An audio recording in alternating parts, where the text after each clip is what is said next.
位老友記，帶你睇下廣西有幾正。我哋住入呢間依山而建嘅懸崖酒店，好似成個古樸村落咁啊，好寧靜祥和㗎。夜晚有個開燈儀式，成座山邊嘅酒店着晒燈，好似天上嘅宮闕，靚到呢。跟住我哋去坐懸崖小火車，深入坑底，再去探秘個神秘嘅長生洞，感覺成個人都充滿活力。跟住我哋去咗攞咗件歷史世界紀錄嘅丹泉洞天酒海，你冇睇錯，係一個藏咗幾萬噸酒、價值過百億嘅天然山洞，酒香同千年鐘乳石一齊，好神奇㗎。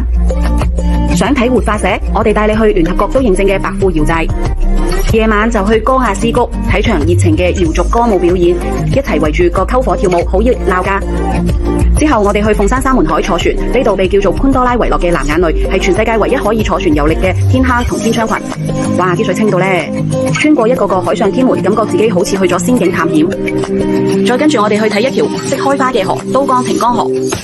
每年5月到10月，河面會開滿一片片好似星星嘅海菜花，河水清到可以見到下面成個水下森林，影相一流啊！中意睇秘境嘅朋友一定要嚟9頓天窗，水溫成日保持22度左右，水質清到好似玻璃咁，被叫做中國水下珠穆朗瑪峰。陽光射落水底，同水草一齊，成個地下宮殿咁，好夢幻㗎。成個行程我哋住得都好好㗎。第一晚喺柳州國際品牌華禮達酒店，有剛才介紹過嘅懸崖酒店，同埋充滿民族風情嘅瑤王府酒店，瞓得舒服先玩得盡興㗎嘛。講到食，今次真係大飽口福，有皮脆到咔嚓聲嘅南丹脆皮鴨，鮮嫩嘅白切雞，仲有各種地道農家宴，保證你食過翻尋味。心動不如行動啦！而家報名廣西秘境天坑之旅，星期日到星期四都有出發㗎，每位淨係只需2998起，包晒高鐵、全程靚酒店、特色餐同埋8大景點門票。快啲打電話或者嚟我哋門市報名，一齊嚟呢場嘆世界之旅啦！